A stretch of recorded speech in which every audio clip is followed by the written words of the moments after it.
Polícia Civil do Estado de São Paulo, Direito Administrativo, sou o professor Gustavo Brígido, trago o projeto 8020, cuja essência é resumir as questões que vão ser cobradas na sua prova, os principais assuntos, em uma abordagem mais rápida e direcionada. Vem comigo, por favor, projeto 8020, PC São Paulo. Eu sou o professor Gustavo Brígido e a disciplina, uma disciplina que decide, a disciplina de Direito Administrativo. Tá bom? Tranquilo? Segue aqui comigo, por favor. Vamos começar olhando para o seu edital.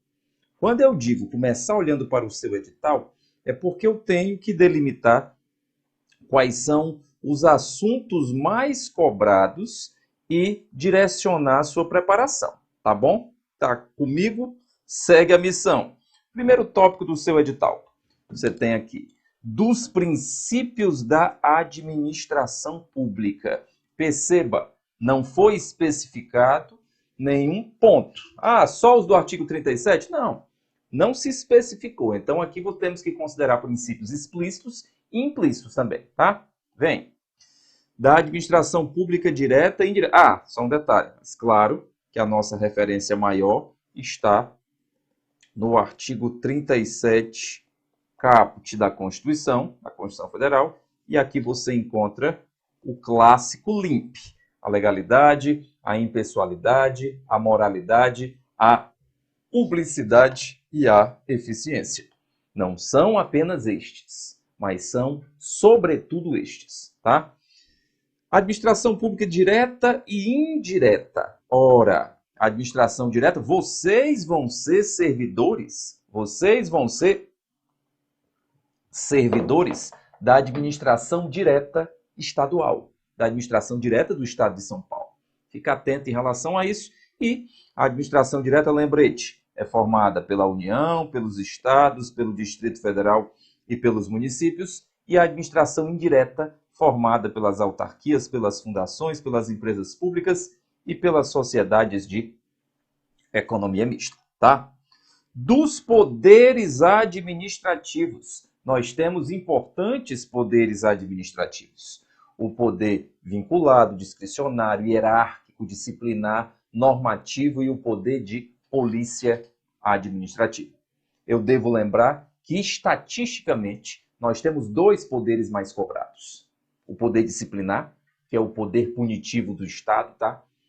Que se aplica, que alcança tanto servidores públicos quanto particulares que mantiverem um vínculo específico com a administração.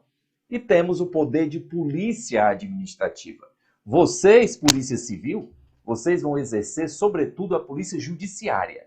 Vale a pena até o paralelo entre polícia administrativa e polícia judiciária, tá? Guarda a essência desse comentário.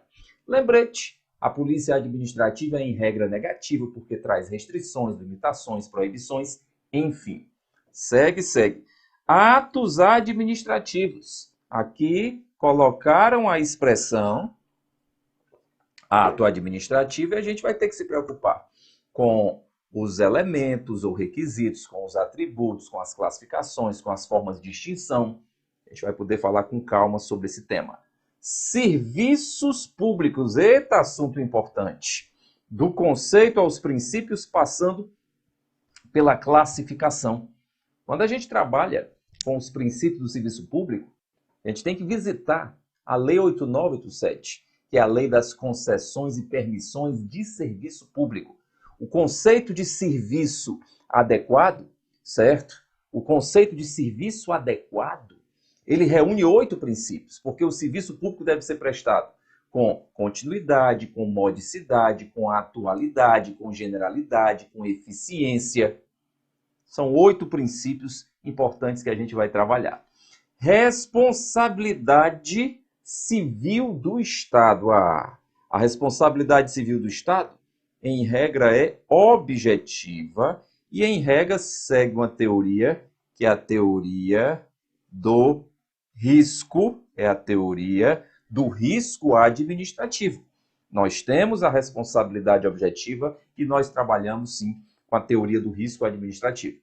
O que significa dizer que a responsabilidade civil do Estado é uma responsabilidade objetiva? O artigo 37, parágrafo 6º da Constituição nos ensina que as pessoas jurídicas de direito público e as de direito privado, prestadoras de serviço público, responderão pelos danos que seus agentes nesta qualidade causarem a terceiros, admitindo-se o direito de regresso nos casos de dolo ou culpa. A responsabilidade em regra é objetiva porque não depende da comprovação nem de dolo, nem da comprovação de culpa. E essa teoria do risco administrativo é porque no Brasil se admite excluir a responsabilidade civil do Estado se um dos elementos da responsabilidade for afastado. Quais são, hein, os elementos da responsabilidade civil do Estado? Por favor, fato, dano e entre eles, o chamado nexo causal. Tem o fato, tem o dano e entre eles você coloca o nexo causal. Tá bom? Tranquilo? Se qualquer um deles for afastado, também se afasta a responsabilidade civil do Estado. Essa possibilidade de excluir a responsabilidade civil do Estado, ela representa sim, a teoria do risco administrativo. Por fim, controle. O 7º tópico do seu edital, controle da administração. A expressão controle da administração, ela se apresenta de uma maneira muito abrangente. O controle pode ser administrativo, pode ser legislativo, pode ser judicial. Controle administrativo é controle interno, é aquele marcado pela autotutela. Controle legislativo é o controle externo com auxílio dos tribunais de contas. E o controle judicial é aquele que vem a partir da provocação, seguindo o princípio da inércia. Depois deste momento de apresentação, o que é que eu queria pedir a vocês? Vamos resolver uma questão, só para dar o tom, embora o foco aqui não seja a resolução de questão, eu queria trazer para vocês assim. A nomeação de cônjuge, companheiro ou parente em linha reta, colateral ou por afinidade até o 3º grau, inclusive de autoridade nomeante ou de servidor da mesma pessoa jurídica investida em cargo de direção, chefia ou assessoramento para o exercício de cargo em comissão, ou de confiança ou ainda de função gratificada na administração pública direta e indireta, em qualquer dos poderes da União, dos Estados, do DF e dos municípios, compreendido o ajuste mediante designações recíprocas, viola a Constituição Federal. A referida súmula vinculante, se você não identificou, esta é a súmula vinculante número 13. É a súmula que trabalha com a vedação, vem cá, por favor, é a súmula que trabalha com a vedação ao nepotismo. É a súmula que trabalha com a vedação ao nepotismo. Aí a pergunta é, a referida súmula externa a proteção a qual princípio do direito administrativo? Olha que interessante. As questões que envolvem princípios são questões que podem ser muito abertas. Mas no caso, a prática do nepotismo, antes de mais nada, fere o princípio da moralidade, administrativa. Não que não atinja outros princípios, mas segundo a própria jurisprudência do Supremo Tribunal Federal, sobretudo fere, antes de mais nada, o princípio da moralidade administrativa. Quando você volta para o seu edital, e o edital fala dos princípios da administração pública, e eu já te falei que o princípio capital o conjunto capital é o LIMP, eu tenho que te levar para a cabeça do artigo 37, está aqui a cabeça do artigo 37, em que a gente vai encontrar o quinteto fantástico. O quinteto fantástico dá, vem cá, legalidade, impessoalidade, moralidade, publicidade e eficiência. Publicidade e eficiência. E além disso, o comando do artigo 37, que é o coração do estudo do direito administrativo na Constituição da República, já começa falando no segundo tópico do edital. Já começa falando em administração pública direta e indireta. A administração direta, ela é formada pelos entes políticos, sim, a administração direta, ela é formada pelos entes políticos, e quando eu me refiro aos entes políticos, eu encontro União, Estados, Distrito Federal e municípios, E a administração indireta é formada pelas entidades administrativas. E enquanto entidades administrativas, você considera o quarteto fantástico: autarquias, fundações, empresas públicas e sociedades de economia mista. Mas vocês precisam ter um carinho especial com este quinteto de princípios: a legalidade, a impessoalidade, a moralidade, a publicidade e a eficiência. Estica esse quinteto aqui para nós, por favor. Pronto. Quando você faz menção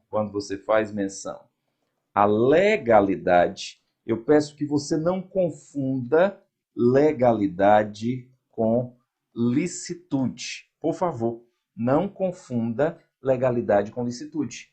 A legalidade está para o direito público, assim como a licitude está para o direito privado, tá?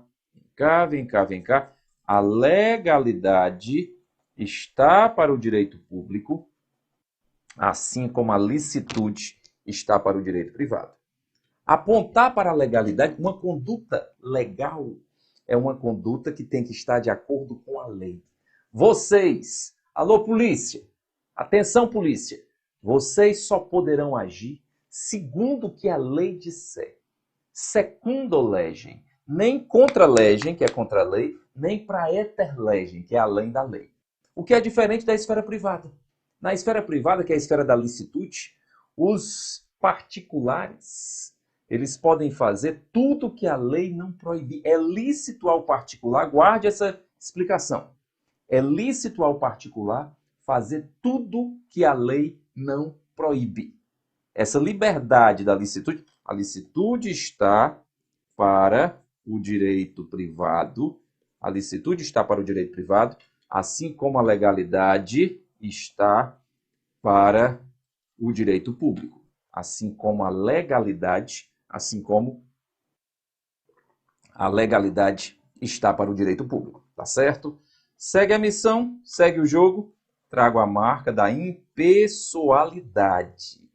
Uma conduta impessoal, e aqui fica um pedido muito claro, por favor, falou em impessoalidade, você tem que trazer 2 princípios correlatos. Falou em impessoalidade, você trabalha com a finalidade, você trabalha com a isonomia. Você trabalha com a finalidade e com a isonomia. Uma conduta impessoal é uma conduta objetiva. Inclusive, aproveitando aqui o ensejo, já que o seu edital fala em responsabilidade civil do Estado, a impessoalidade é o fundamento da responsabilidade objetiva do Estado. Guarda essa essência, por favor, dá o destaque necessário ao princípio, ao princípio da impessoalidade. Fui claro? Tranquilo? Segue o jogo, por favor. Trago ainda a ideia o princípio da moralidade administrativa. E falar em moralidade é trazer algumas conexões. Falar em moralidade é trabalhar com a probidade. Falar em moralidade é relacionar com a ética, é relacionar com a boa-fé. Nem todo ato imoral será também um ato ilegal. Mas se atingir a atuação administrativa, aí sim. Quando a moralidade atinge a essência administrativa, porque também existe a moral comum. Existe a moral comum, que é a do nosso dia a dia, a moral administrativa. A moralidade administrativa sendo atingida, aí também atinge a legalidade. Mas nem todo ato imoral, por exemplo, deixa eu dar aqui só um exemplo claro, já que tivemos uma questão tratando da súmula vinculante número 13, tratando da vedação do nepotismo. Essa súmula número 13, ela só se aplica aos cargos administrativos. Ela não se aplica aos cargos políticos, tá? Então, se o prefeito, e deve acontecer na minha cidade, acontece, na sua deve acontecer também. O prefeito nomeou um irmão, uma irmã, a esposa como secretária municipal. O secretário municipal, o irmão. Embora isto seja imoral, isto não é ilegal, porque a vedação nepotismo só se aplica, eu quero até voltar para a questão que nós resolvemos, tá aqui, ó.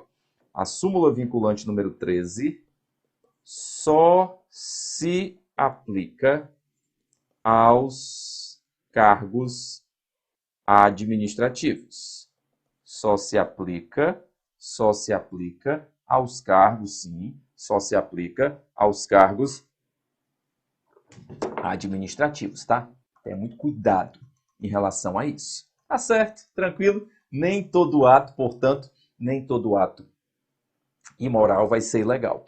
Quando eu aponto para o princípio da publicidade, publicidade é diferente de publicação. A publicação só vai ser obrigatória para os atos que forem produzir efeitos externos. Para os atos que forem produzir efeitos externos, tá? Publicação, só efeito externo. Publicidade, não.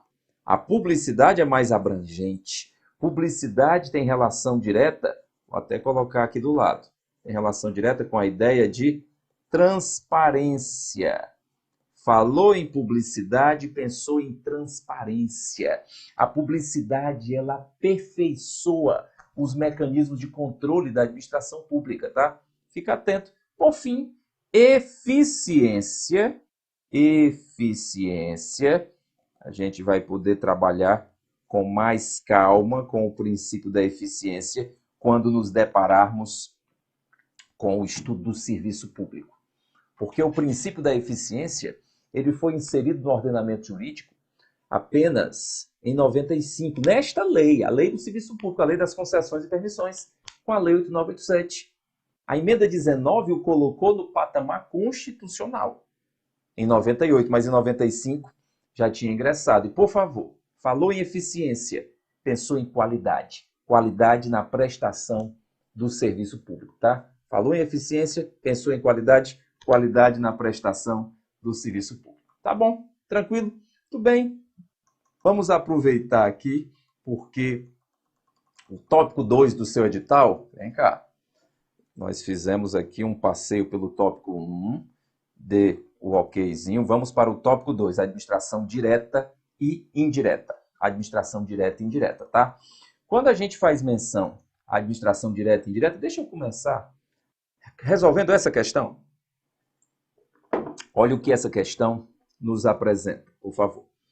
A entidade dotada de personalidade jurídica de direito privado, com criação autorizada por lei, peraí, falou em direito privado, falou em autorização por lei, sob a forma de sociedade, SA, cujas ações com direito a voto pertençam, em sua maioria, à União, aos estados, ao DF, aos municípios ou à entidade da administração direta, é conceituada como turma. Se diz que é de direito privado, você afasta já a autarquia. Se disse que é uma SA, e a criação foi autorizada por lei, você afasta aqui a fundação. Você afasta a fundação. E aqui, só um detalhe, ações com direito a voto pertencem em sua maioria. Você já tira empresa pública, tá? Porque empresa pública não é a maioria do capital pertencendo ao Estado, não é a maioria do capital pertencendo ao Estado, é 100%. Aqui uma clássica diferença entre empresa pública e sociedade de economia mista. Na realidade, a gente vai ver mais semelhanças do que diferenças entre empresas públicas e sociedades de economia mista. As duas têm personalidade de direito privado, as duas são autorizadas por lei, as duas podem prestar serviço público ou exercer atividade econômica, mas nesse caso, restou a sociedade de economia mista, tá bom?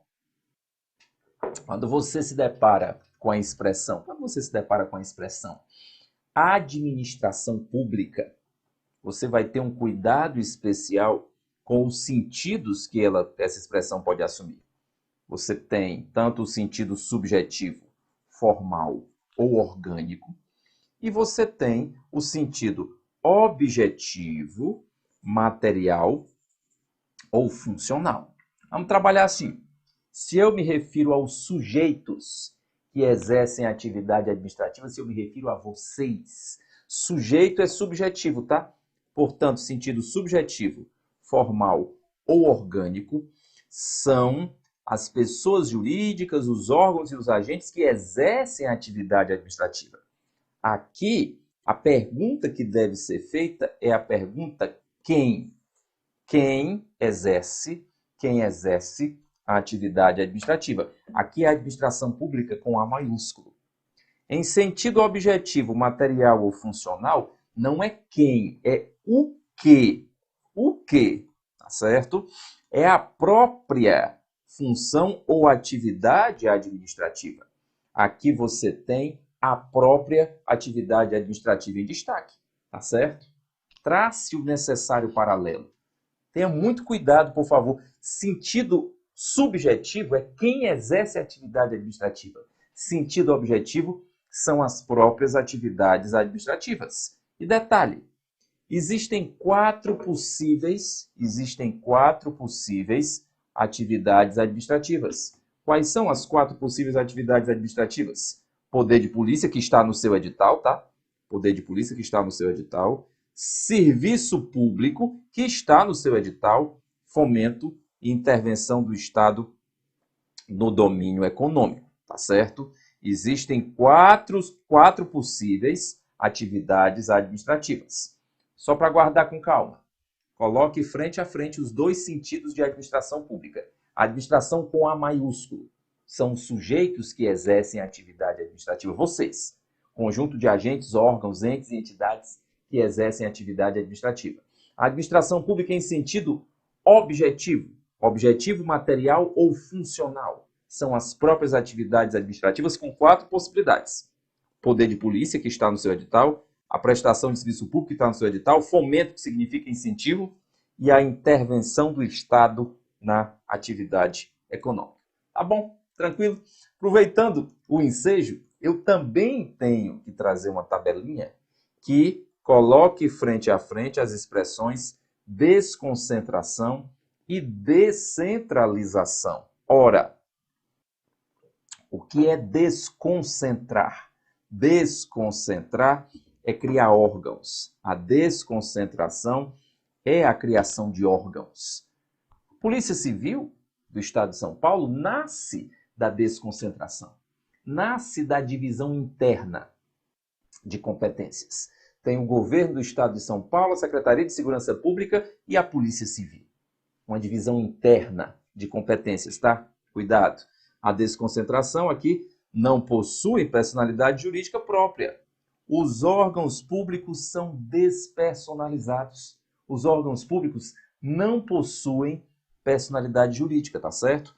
Há hierarquia ou subordinação entre os órgãos correspondentes a uma mesma pessoa jurídica. Ora, a Polícia Civil está subordinada à Secretaria de Segurança Pública, que também está subordinada ao governo do Estado de São Paulo. Não confunda a desconcentração. Desconcentração aumenta o tamanho do O, porque o O é de órgão. O O é de órgão. Descentralização aumente o tamanho do E, porque o E é de entidade. A descentralização traduz a criação de entidades da administração indireta, através da delegação. Também possui personalidade jurídica. Aqui não há hierarquia entre as entidades da administração direta em relação aos entes da administração direta, apenas vinculação. Aí, uma batida boa para ser cobrada. A relação entre a administração direta e a administração indireta. Não há hierarquia, não há subordinação. Guarde isso. Não há subordinação. E na realidade o que é que existe entre a direta e a indireta? O que existe? Existe vinculação. Existe tutela. Não é autotutela, é tutela. Existe controle, que é um controle chamado inclusive de controle finalístico. Controle finalístico, tá certo? Esse controle não é autocontrole, porque autocontrole pressupõe a existência de subordinação. E existe supervisão. É a chamada supervisão ministerial. Tá certo? Tranquilo? Aproveitando aqui o ensejo, eu estabeleci o paralelo entre desconcentração e descentralização eu quero diferenciar os tipos de descentralização.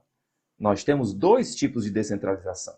Tem a descentralização por delegação e a descentralização por outorga legal. A descentralização por delegação, também chamada de por colaboração ou negocial, tá? O poder público transfere apenas a execução do serviço durante prazo determinado, conservando a sua titularidade. Turma, essa descentralização por delegação dialoga com outro tópico do edital. É o tópico do serviço público, tá? O serviço público pode ser prestado de forma direta ou de forma indireta. De forma indireta por outorga, outorga é através da lei. Outorga é através da lei, tá aqui. Ou por delegação. E a delegação envolve o quê? Envolve concessão, envolve permissão, concessão, permissão e a autorização. Concessão, permissão e autorização. Tá bom? Tranquilo? Eu disse há pouco que a Polícia Civil, que a Polícia Civil se apresenta como um órgão público, certo? Mas existem 4 categorias de órgãos. Se nós colocarmos aqui uma escadinha, existem os órgãos independentes, os autônomos, os superiores e os subalternos, tá? No topo da hierarquia estatal, você tem os órgãos independentes, a Presidência da República, a Assembleia Legislativa, trazendo para a realidade do seu concurso a Governadoria de São Paulo, olha o Governo do Estado de São Paulo. Autônomos, ministérios, secretarias, olha a Secretaria de Segurança Pública. Superior, você tem a PF sim, mas você também tem a Polícia Civil de São Paulo. Se a questão perguntar onde é que a gente identifica na estrutura administrativa do Estado de São Paulo, onde é que se insere a Polícia Civil, é um órgão público que nasceu da desconcentração e é um órgão superior. No piso estão os órgãos subalternos, zeladoria, recursos humanos, enfim. Tá bom? Tranquilo? Aproveitando aqui o ensejo, indo para a linha de frente do seu edital, o seu edital pede que você compare a administração direta ou centralizada. Aqui você encontra União, Estados, DF e municípios. E você se depara também com a administração indireta. Quem é que faz parte da administração indireta? Quais são as entidades administrativas? Você tem as autarquias, as fundações públicas, as empresas públicas e as sociedades de economia mista. Lembrete, da direta para a indireta, nós temos a descentralização. Da direta para a indireta, você traz a marca da descentralização. Tá certo? Começamos o jogo, fizemos aqui um passeio tratando dos 2 primeiros tópicos do seu edital. E seguimos no bloco seguinte, pedindo, e aí você vai perceber a minha preocupação com a sua constância. Não desista no meio da jornada. Gustavo, um projeto como esse projeto pode ser aquela motivação que você procurava para seguir adiante. Ah, não vou conseguir estudar tudo. Faz o seguinte, confie na minha experiência. Eu, quando vou me encontrar com vocês, eu peço a Deus, oh meu Deus, que eu seja instrumento de luz na caminhada daqueles que estão um pouco nervosos, que estão até desesperados. Acalme seu coração. O tempo da graça vai se cumprir na sua vida. Sai daí não, eu volto já.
Polícia Civil do Estado de São Paulo, projeto 8020, Direito Administrativo, sou o professor Gustavo Bristo. No bloco anterior, dedicamos uma atenção especial aos princípios do direito administrativo, os princípios da administração pública e a própria estrutura da administração pública. Última informação que trouxemos, aliás, foi o paralelo entre a administração direta e a administração indireta. A administração direta, formada pelos entes políticos, União, Estados, DF e municípios, vocês farão parte da estrutura estadual, e a administração indireta, composta pelas entidades administrativas, autarquias, fundações públicas, empresas públicas e sociedades de economia mista.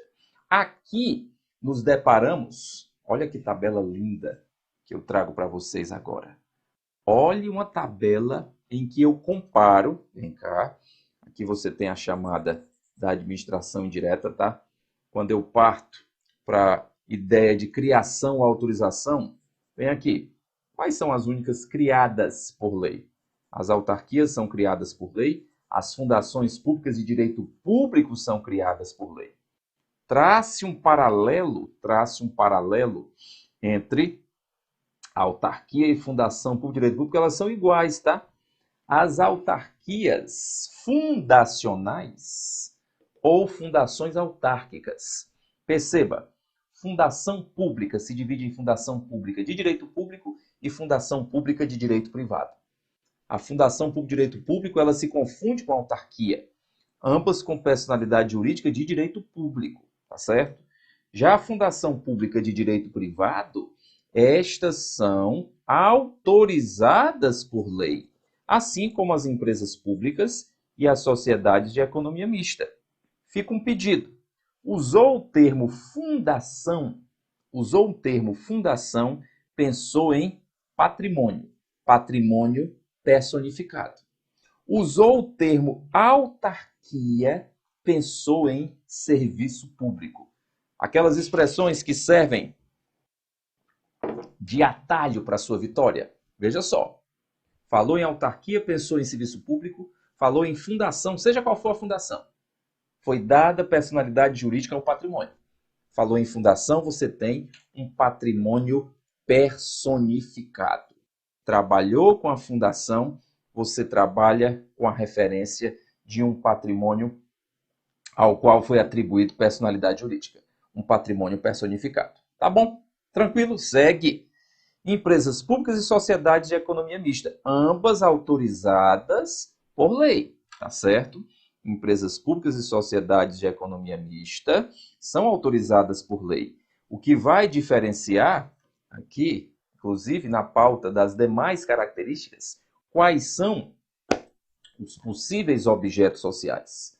Aqui você tem a marca do serviço público ou cuidado com o ou o exercício de atividade econômica, tá certo?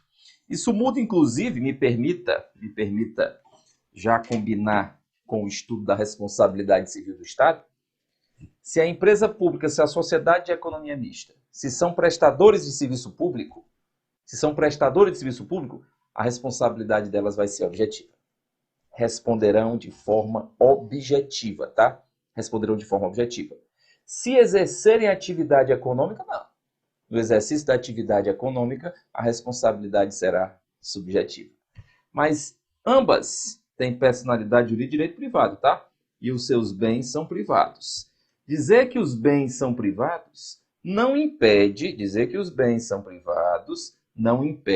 escute o que eu vou dizer, que em caráter excepcional, na prestação de serviço público, recebam um tratamento de bem público. Repito, os bens dos Correios. Os Correios são uma empresa pública federal prestadora de serviço público. Os bens dos Correios são bens privados, mas são tratados como bens públicos, pela natureza do serviço prestado pelos Correios. Tá certo? Tranquilo? Sem muita dificuldade. Aproveitando aqui só o ensejo para fazer uma comparação final entre as empresas públicas e as sociedades de economia mista, tá? Veja, como eu disse há pouco, tem mais semelhanças do que diferenças. No entanto, essas três diferenças chamam a nossa atenção. Nas empresas públicas, o capital é 100% público. Nas sociedades de economia mista, o capital é misto, embora predominantemente público, tá certo? Porque se for predominantemente privado, privatizou. Forma societária, sociedade de economia mista, obrigatoriamente SA. Então você encontra aqui o Banco do Brasil SA, a Petrobras SA, o Banco do Nordeste SA.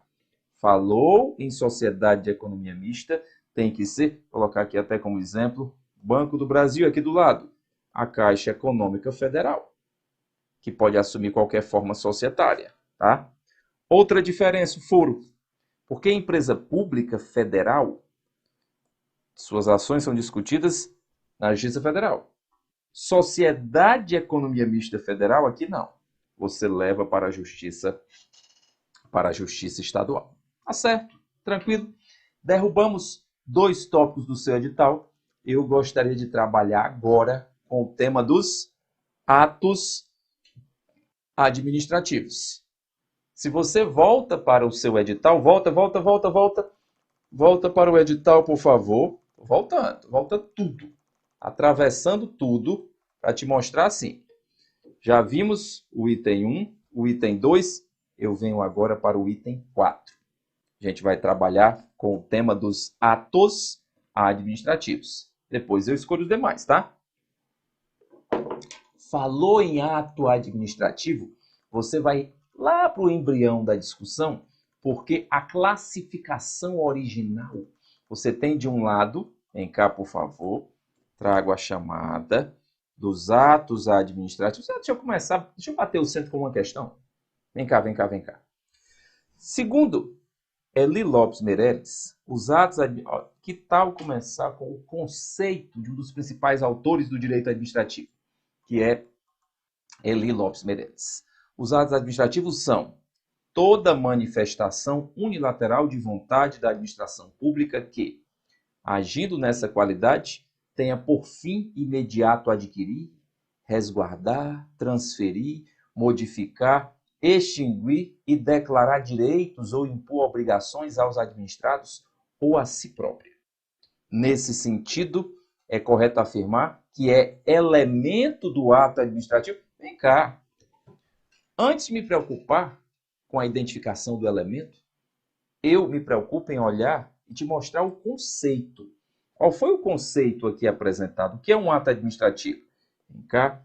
Toda manifestação unilateral de vontade da administração que, agindo nessa qualidade, então pode ser a própria administração ou de quem lhe faça às vezes.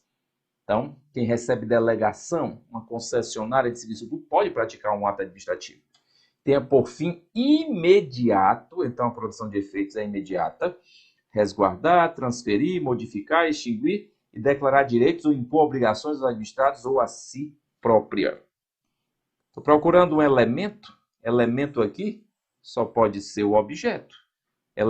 Todos os outros são atributos. Alta executoriedade, tipicidade e imperatividade são atributos. O único elemento aqui presente é o elemento objeto. O único elemento aqui presente é o elemento objeto, tá?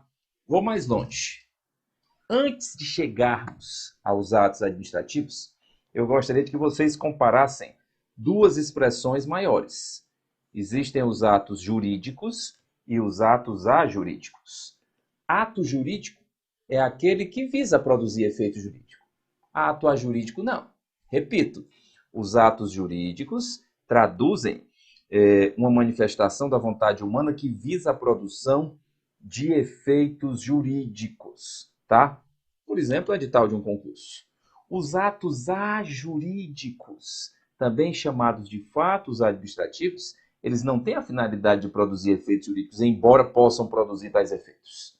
Exemplo, a morte de um servidor, cujo efeito é a vacância do cargo. Ora, a morte do servidor, não se imaginava que a morte do servidor pudesse vir a produzir efeito jurídico, mas veio a vacância do cargo. Dentre os atos jurídicos, peço licença aqui a vocês, dentre os atos jurídicos eu trago uma outra categoria, porque eu estou desembrulhando as embalagens. Da embalagem maior, que é ato jurídico, eu tiro de dentro os atos da, vem cá, atos da administração pública. Eu trago os atos da administração pública. Veja só, de dentro da sacola dos atos da administração pública, eu encontro os atos administrativos. Porque 3 expressões, 3 categorias pertencem aos atos da administração. Os atos políticos, os atos de direito privado e os atos administrativos. Então, para organizar as suas ideias, todo ato administrativo é um ato da administração pública. Deixa eu organizar aqui, por favor. Todo ato administrativo é um ato da administração pública e todo ato da administração pública é um ato jurídico. O caminho inverso, não necessariamente. O caminho inverso, não necessariamente. Tá certo? Veja comigo, por favor. Ato administrativo se torna ato da administração e ato jurídico. Mas nem todo ato jurídico é um ato da administração e nem todo ato da administração é um ato administrativo. Você quer guardar as principais características de um ato administrativo? Está aqui, ó. Desdobrando, desmembrando o conceito de ato administrativo, nós encontramos que o ato administrativo é uma declaração do Estado ou de quem lhe faça. Às vezes aqui você encontra aqueles que recebem delegação. Sujeita-se a regime jurídico administrativo. Na pauta dos princípios, primeiro tópico do seu edital, falar em regime jurídico administrativo é trabalhar com aquele regime em que o Estado exerce as suas prerrogativas. Falar em regime jurídico administrativo é apresentar claramente 2 pilares. Quais são os 2 pilares do regime jurídico administrativo?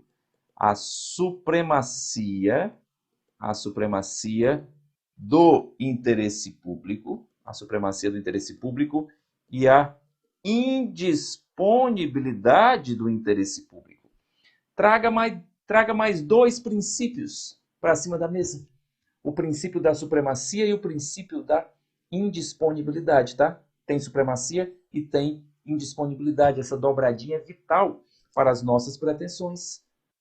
Sempre que a administração pública manifestar o exercício da sua hegemonia, você estará diante do regime jurídico administrativo, tá? Aqui você se sujeita ao regime jurídico administrativo que manifesta tanto a supremacia quanto a indisponibilidade da administração pública. Os atos administrativos visam a produção de efeitos jurídicos, até porque são atos jurídicos. Visam a produção de efeitos jurídicos, até por serem atos jurídicos, tá? E os atos administrativos estão sempre passíveis de controle judicial, claro. Controle judicial nos aspectos, nos limites, vem cá, nos limites da legalidade. Nos limites da legalidade. Tá certo? Tranquilo? Tudo bem. Próximo pedido. O estudo dos atos administrativos, não confunda os elementos com os atributos, tá? Quais são os elementos dos atos administrativos? Você vai guardar a seguinte expressão. Co, fi, for, mob. Competência, finalidade, forma, motivo e objeto. Falou em competência ou sujeito. Competência ou sujeito. Aqui você tem as atribuições legais do cargo. Sim, são as atribuições, volta para cá, são as atribuições legais do cargo. Você, daqui a pouco, polícia. Daqui a pouco, polícia civil, tá? Daqui a pouco, polícia civil. Vocês terão suas atribuições legalmente previstas. O que é a competência? O que é o sujeito? São as atribuições legalmente previstas para a sua atuação, tá? Finalidade. Falou em finalidade, pensou em interesse público. A finalidade em sentido amplo sempre vai ser o interesse público. A forma. Quando eu aponto para a forma é o revestimento. Vem cá. A forma é o revestimento exteriorizador. É o revestimento exteriorizador do ato. O ato se manifesta externamente. Eu vou dar aqui um exemplo. Você já deve ter ouvido a expressão alvará. Alvará. O alvará pode ser um alvará de licença, pode ser um alvará de autorização. O alvará de licença, ele é vinculado. O alvará de autorização é discricionário. Mas o alvará sozinho, ele é apenas a forma. É apenas a forma como o ato se exterioriza. O alvará sozinho é apenas a forma como o ato se exterioriza. O mesmo raciocínio eu aplico para o decreto regulamentar. O mesmo raciocínio eu aplico para o decreto regulamentar. Porque a expressão decreto é apenas a forma como o ato se exterioriza. Vamos lá. No estudo dos atos administrativos, você não pode confundir a lista dos elementos com a lista dos atributos. Quais são os elementos de um ato administrativo? Olha o quinteto: COFI, FORMOB. Competência, finalidade, forma, motivo e objeto. Competência ou sujeito são as atribuições de cada um de vocês, tá? Serão servidores. Finalidade é a busca pelo interesse público. A forma, o revestimento exteriorizador do ato. O motivo são os pressupostos de fato e de direito da prática do ato. O objeto é o conteúdo. Não confunda esse quinteto com o quarteto dos atributos. A sigla PAT. Presunção de legitimidade, autoexecutoriedade, tipicidade e imperatividade. Vem! Não confunda, portanto, os elementos com os atributos. Falou em motivo. Motivo, quando eu aponto para o motivo traz os pressupostos. Pressupostos de fato. Pressupostos de direito para a prática do ato. Todo ato tem motivo? Sim, mas nem todo ato tem motivação. A motivação é a exposição dos motivos. A motivação é a exposição dos motivos, tá? Nem todo ato precisa ter motivação. Falou em objeto, eu trabalho com o conteúdo do ato administrativo. Aí você ganhou tempo, porque falar em objeto, sim, é trabalhar com o conteúdo do ato administrativo.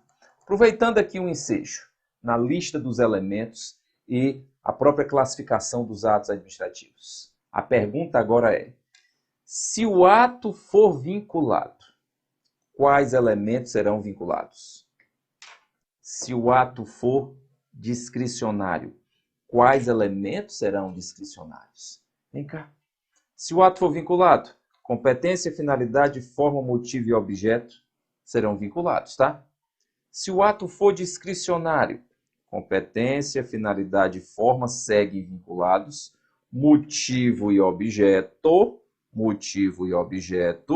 se apresentam como discricionários, tá? Motivo e objeto se apresentam como discricionários. Porque essa dobradinha do motivo e do objeto, ela é uma atalho para chegarmos, acho que você já ouviu a expressão mérito administrativo, não já ouviu a expressão mérito administrativo? Pessoal, por favor, o termo mérito administrativo, pronto, cheguei aqui, mérito administrativo. Falar em mérito administrativo, ele é o núcleo, vou até botar aqui, é o núcleo do ato discricionário. É o núcleo do ato discricionário. Eu tenho dois caminhos para chegar ao mérito administrativo. Pode ser a conveniência mais a oportunidade e pode ser o motivo mais o objeto.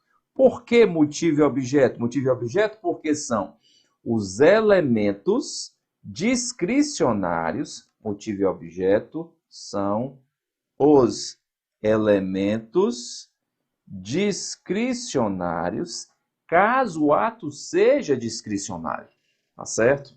É diferente de conveniência e oportunidade, porque a conveniência são as condições em que o ato é praticado, a oportunidade, o momento, a oportunidade traduz o momento em que o ato é praticado, tá certo? Tenha muito cuidado. Então, se a lei admitir diferentes condições ou diferentes momentos para a prática do ato, você estará diante, sim, de um ato discricionário, tá certo? Queria aproveitar a carona nessa discussão, essa margem de discricionariedade, para lembrar que alguns atos, eles envolvem possibilidade de delegação e avocação, tá? Olha aqui, delegação e avocação. Já antecipando um pouco o estudo dos poderes administrativos. O que é delegar? Olha aqui o texto da lei. Um órgão administrativo e seu titular poderão, se não houver impedimento legal, delegar parte de sua competência a outros órgãos ou titulares, ainda que estes não lhes sejam hierarquicamente subordinados, quando for conveniente, em razão de circunstâncias de índole técnica, social, econômica, jurídica ou territorial. Então, embora, em regra, a competência seja irrenunciável, porque, em regra, a competência é irrenunciável, mas admite delegação e avocação dos casos previstos em lei. É muito mais fácil delegar do que avocar. A avocação, ela será permitida em caráter excepcional, por motivos relevantes, devidamente justificados, ela tem natureza temporária e vai ser atribuída a órgão hierarquicamente inferior. Tá certo? Tranquilo? Muito bem, muito bem, muito bem, muito bem. Aproveitando aqui o ensejo, eu devo lembrar que cada um desses elementos que eu apresentei, o qual, fi, for, mob, a competência, a finalidade, a forma, motivo e objeto, eles podem apresentar ou não margem de correção. É a chamada convalidação. O que é convalidar o ato? A convalidação significa o aproveitamento. O aproveitamento. A convalidação significa a sanatória do ato. A convalidação, olhe só o texto da lei. Em decisão na qual se evidencie não acarretar lesão ao interesse público. Eu trouxe os ingredientes da convalidação. Não pode acarretar lesão ao interesse público, nem prejuízo a terceiro. Os defeitos têm que ser sanáveis e ela é feita pela própria administração. Gustavo, perguntinha de prova. Quais são esses defeitos sanáveis? Os dois elementos, forma e competência. E aí é o momento que eu peço para você ter foco. Forma, sim, forma e competência. Peço para que você tenha foco, tá certo? Forma e competência vão poder ser convalidados se a forma não for... Tem duas exigências, tá? Vício de forma admite convalidação? Sim. Se não for essencial ao ato. Então, forma. Se não for, se não for essencial. E a competência? Competência, se não for exclusiva. Forma, se não for essencial. E a competência, se não for exclusiva. Eu conversei até aqui sobre os elementos, tá? Só mais um detalhe. Um dos elementos mais cobrados em prova. O motivo, tá certo? Não confunda motivo com motivação, nem com móvel, nem com a teoria dos motivos, nem com a teoria dos motivos determinantes, tá? Nem com a teoria dos motivos determinantes. Pessoal, por gentileza, o motivo você já entendeu, são os pressupostos de fato e de direito que ensejam a prática do ato. A motivação é a exposição dos motivos. Em todo ato tem que ter motivo, nem todo ato tem que ter motivação. O móvel é a intenção com que se pratica o ato. E a teoria dos motivos determinantes é assim. Escute só. Teoria dos motivos determinantes. Não era obrigado a motivar, mas se motivou não era obrigado a motivar. Se motivou, a motivação se torna obrigatória. O agente se vincula aos motivos expostos, para a prática do ato. Não confunda os elementos com os atributos. Quais são os atributos? Qual foi a sigla que eu trouxe? Eu trouxe a sigla PAT. Presunção de legitimidade, autoexecutoriedade, tipicidade e imperatividade. Por favor. A presunção está presente em todos os atos administrativos. Presunção de legitimidade, todos os atos, embora seja relativa, embora seja iuris tantum, porque admite prova em contrário. A autoexecutoriedade é aquele atributo, que também é atributo do poder de polícia, tá? É aquele atributo em que a administração, por meio do qual a administração pode praticar certos atos sem demandar a consulta judicial, sem pedir autorização judicial. Aquele muro estava para cair, aquela obra, o fiscal do município foi lá e determinou a interdição, sem precisar de ordem judicial. É a autoexecutoriedade, não tem todos os atos, mas é muito importante. A autoexecutoriedade independe de ordem judicial. A tipicidade, o que é uma conduta típica? Conduta típica é prevista em lei. Tipicidade, previsão legal. Muitos atos dependem de tipicidade. E a imperatividade é a possibilidade do uso da força para impor a vontade do Estado, tá? Então, a imperatividade também é chamada de poder extroverso do Estado. É a possibilidade de uso da força para implementar as decisões do Estado, tá? Para finalizar esse bloco, eu trago aqui outro assunto muito importante, as principais formas de extinção dos atos administrativos. Falou em extinção dos atos administrativos, claro, você se lembra logo de anulação e revogação. Mas aí eu quero explicar com calma esse tópico e já fazer a migração para o tema do controle da administração pública, tá? Muito feliz em fazer parte dessa caminhada, que é uma caminhada até a sua vitória, até a sua aprovação. Sai daí não que eu volto já.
De volta com o projeto 8020, Direito Administrativo, professor Gustavo Brígido.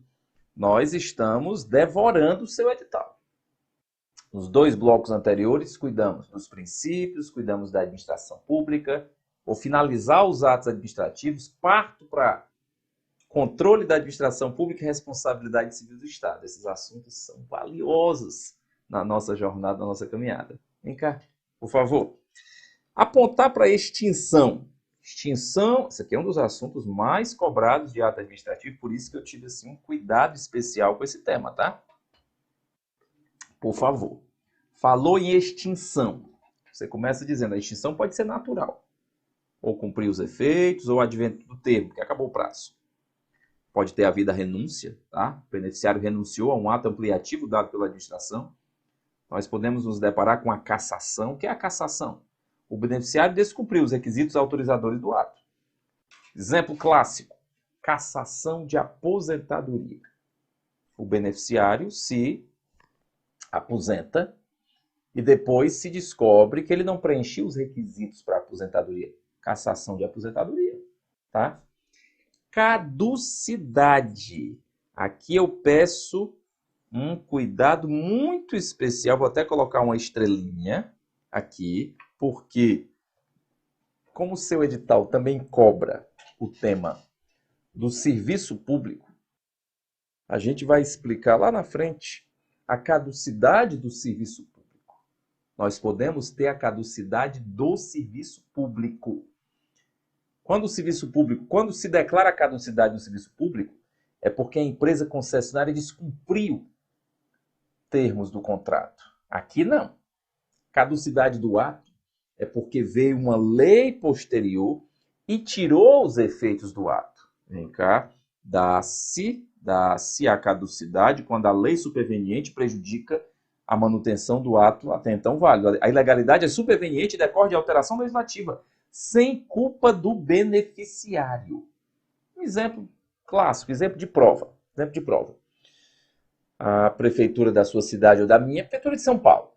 A Prefeitura de São Paulo autorizou a montagem de uma feira, de uma Bienal, no Ibirapuera, como normalmente acontece a Bienal da Cultura no Ibirapuera.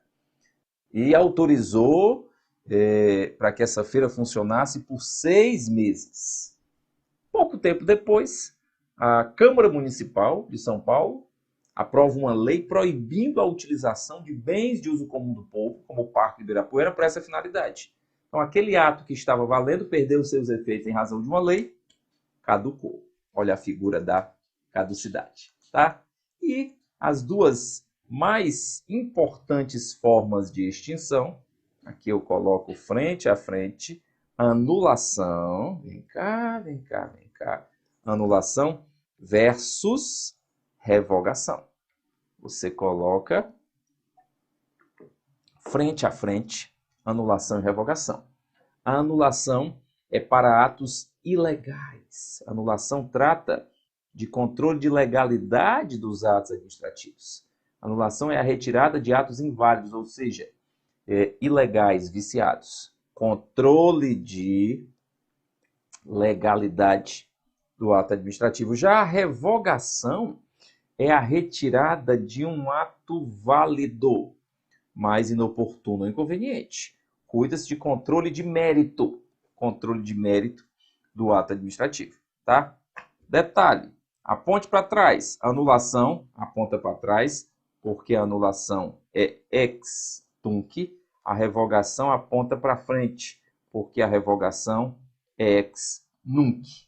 Você tem tunc de um lado e tem nunc do outro, tá certo? Muito bem.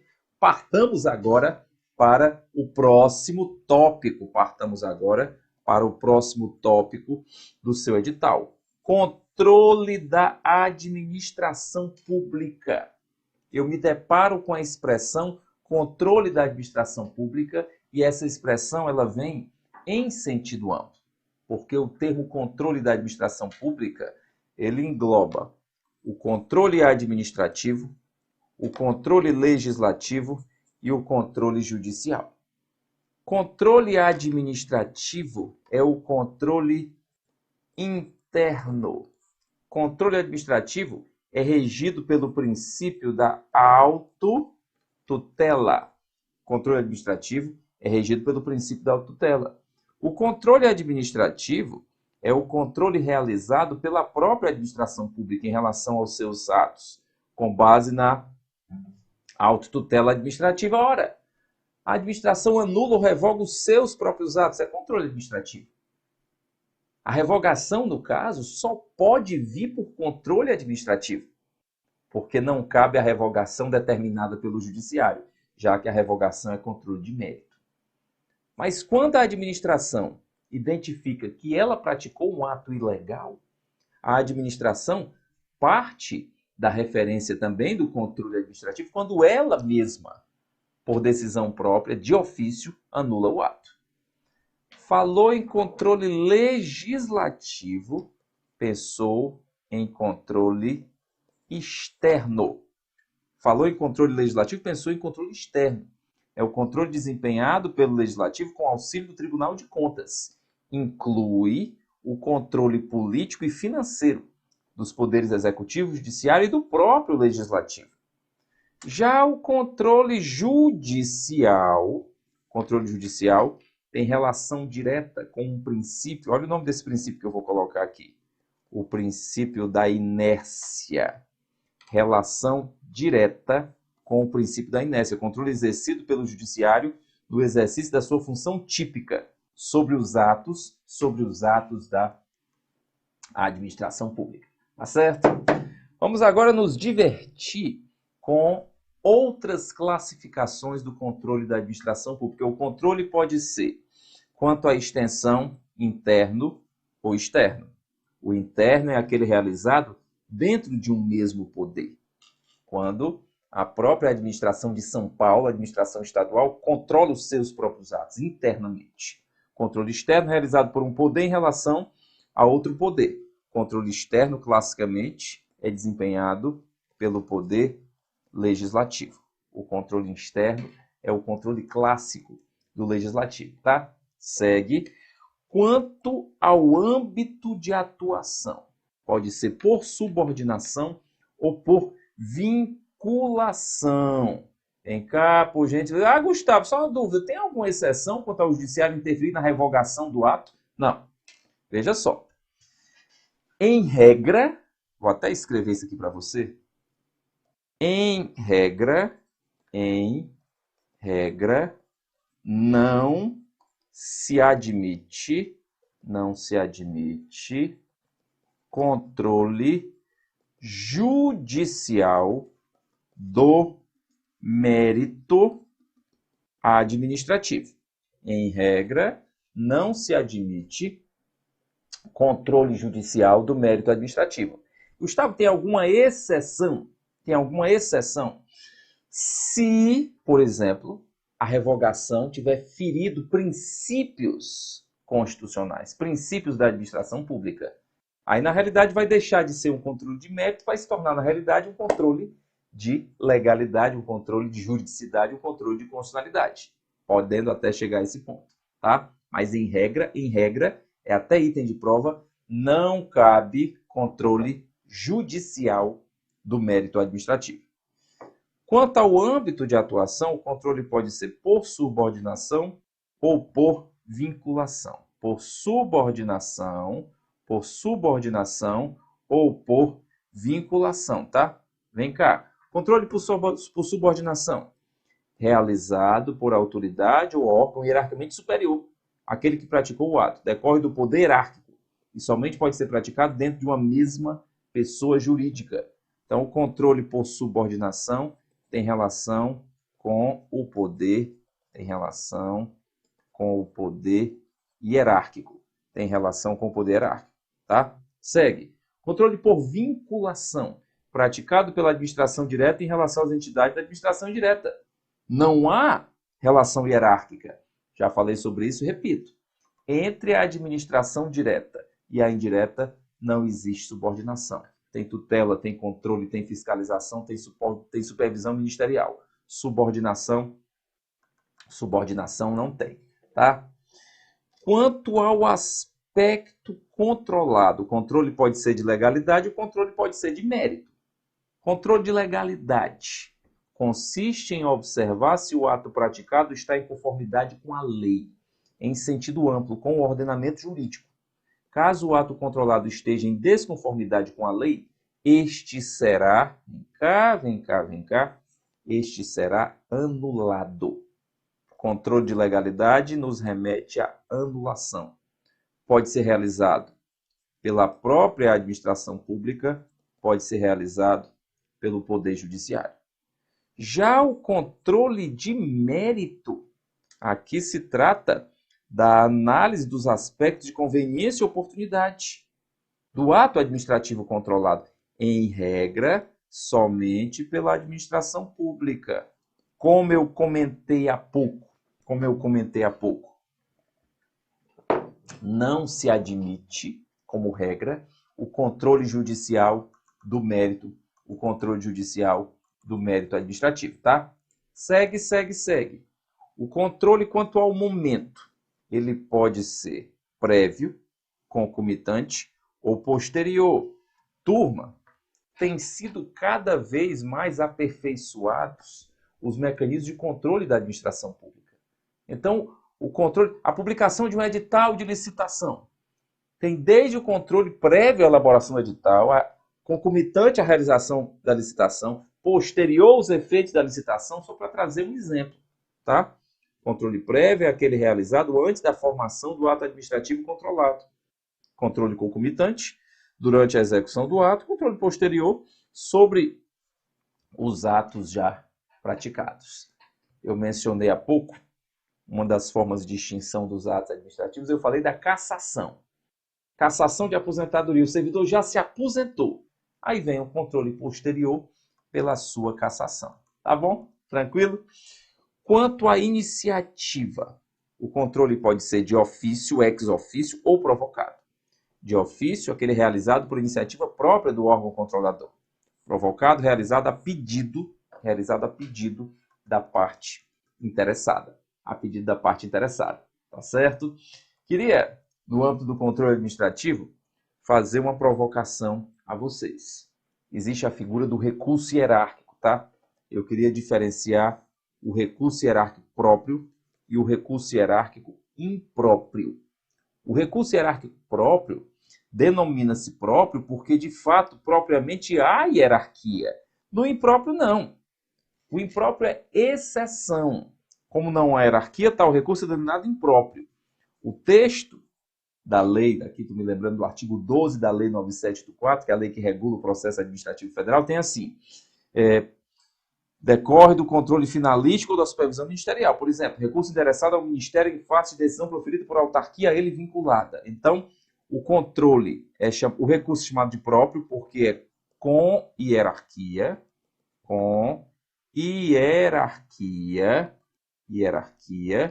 e é chamado de impróprio porque é sem hierarquia. Tá bom? Tranquilo?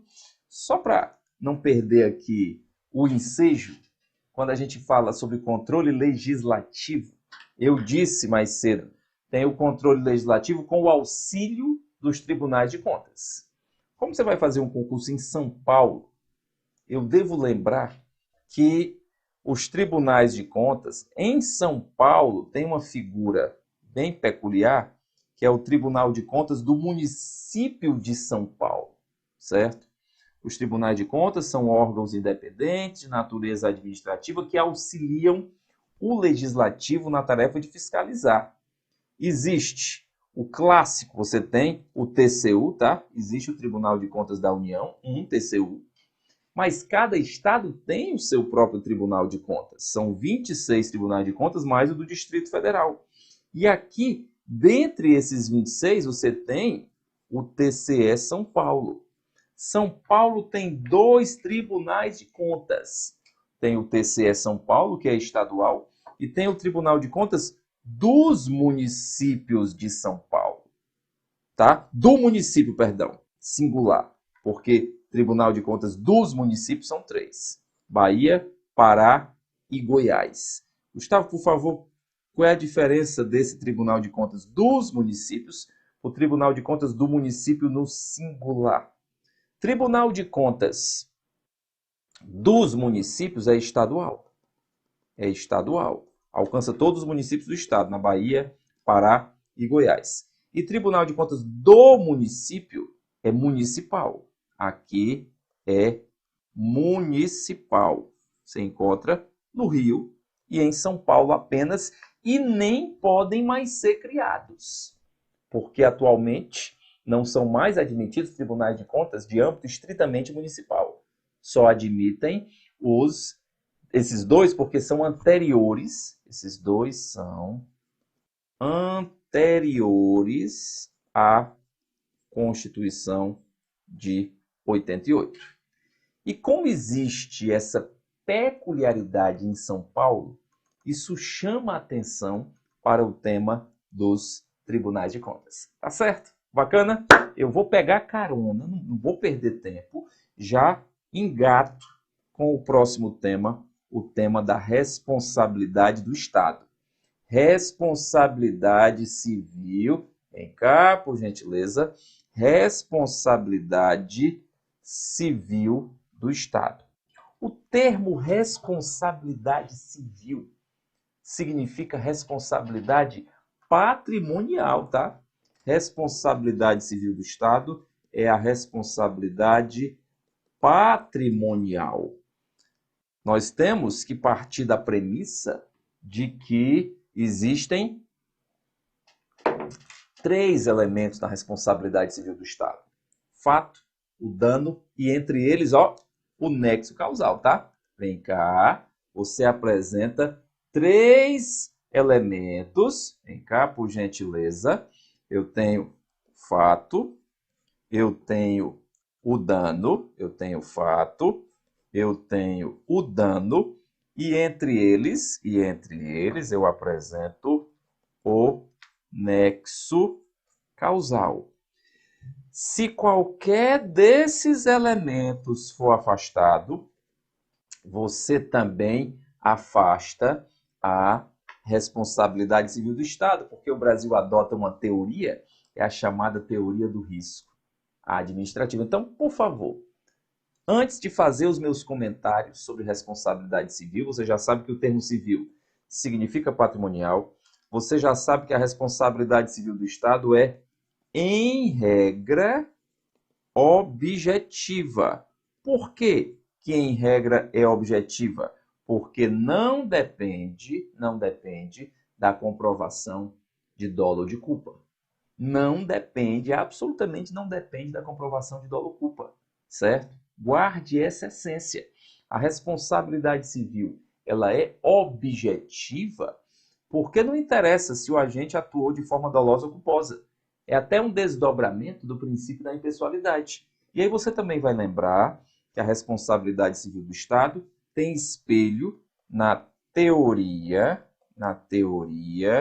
do risco, na teoria do risco administrativo, que é aquela teoria que admite excluir a responsabilidade civil do Estado, tá? Mais um detalhe. A responsabilidade civil do Estado não parte de uma premissa contratual, tá? A responsabilidade civil do Estado é a chamada responsabilidade extracontratual. Não há qualquer vínculo ou relação específica entre o causador e a vítima do dano. Essa é a responsabilidade consagrada no 37, parágrafo 6º da Constituição, que é o fundamento do tema em estudo, tá certo? Muito cuidado mesmo. Como eu disse há pouco, a responsabilidade civil do Estado tem fundamento no artigo 37, parágrafo 6º da Constituição. E no 37, parágrafo 6º, nós encontramos 2 parâmetros clássicos. É o da responsabilidade objetiva do Estado e a responsabilidade subjetiva do servidor, a sua responsabilidade civil, tá certo? Divide aí, fraciona esse parágrafo. Vem cá. As pessoas jurídicas de direito público e as de direito privado, prestadoras de serviços públicos, responderão pelos danos que seus agentes, nessa qualidade, causarem a terceiros. Essa é a essência da responsabilidade objetiva do Estado. E dizer que a responsabilidade é objetiva significa dizer que não depende nem de dolo, nem de culpa. Não depende, absolutamente, não depende nem de dolo, tá certo? Nem de culpa. Muito bacana.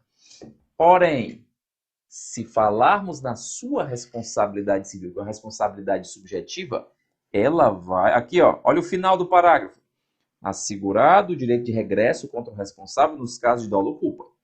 A responsabilidade subjetiva sempre será a partir da comprovação de dolo ou culpa.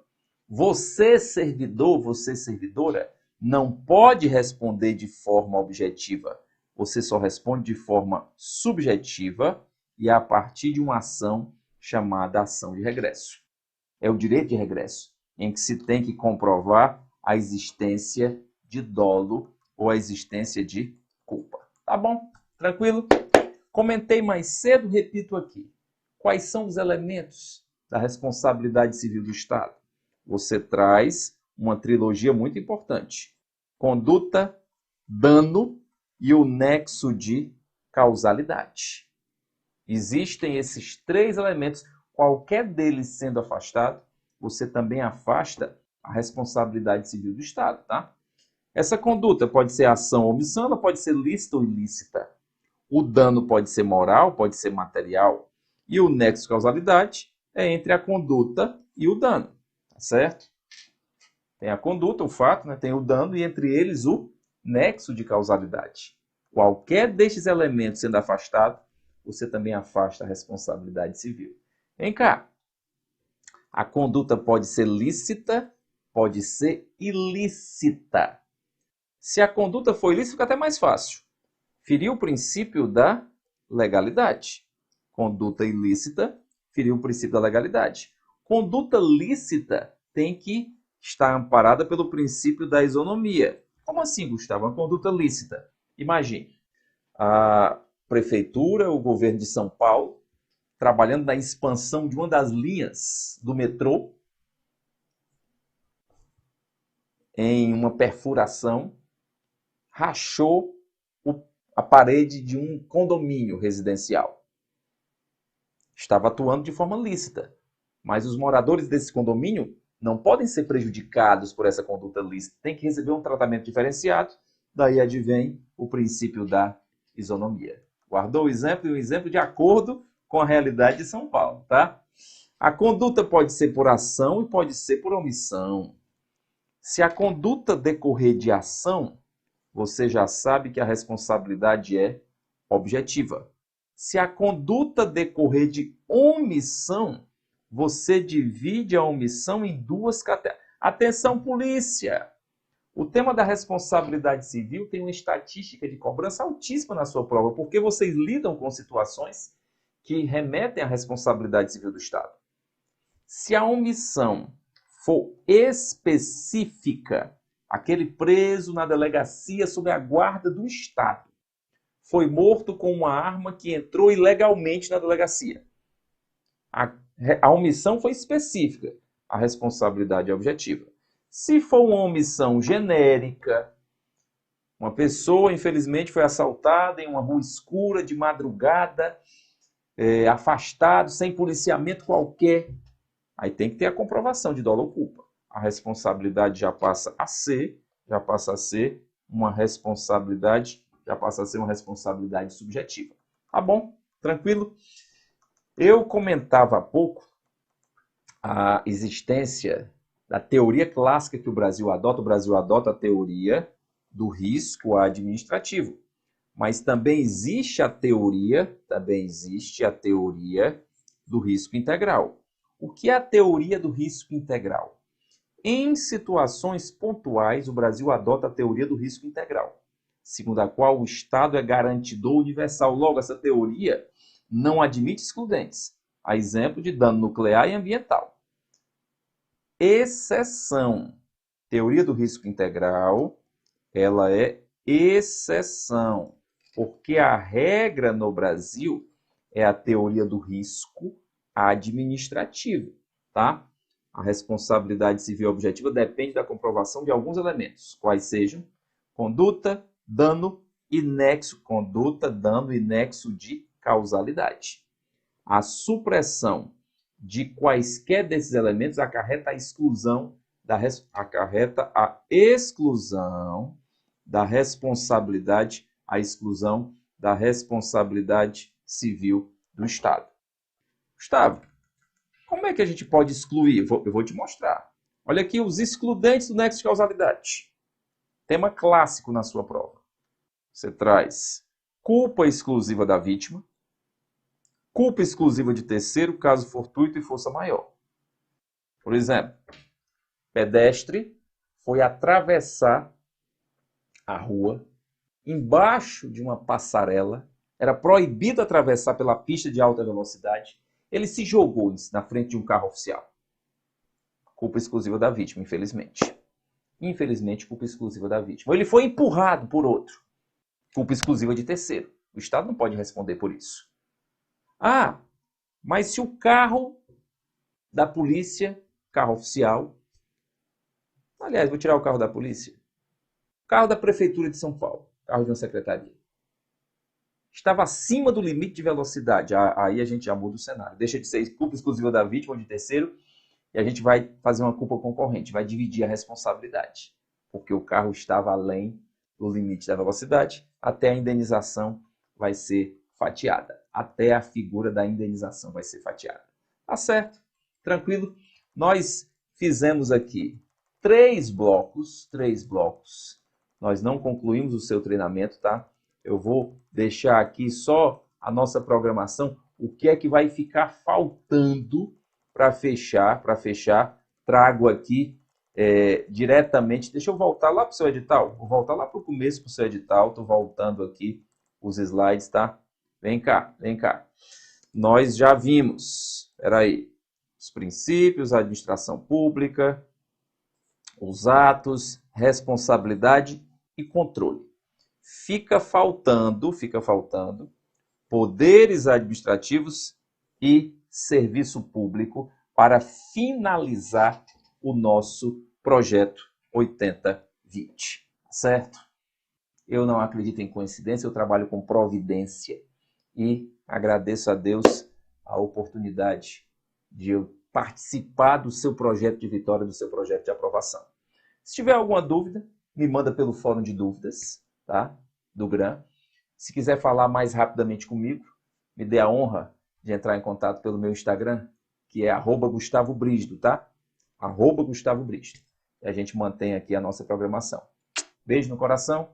Volto em seguida com esses 2 últimos tópicos. Forte abraço.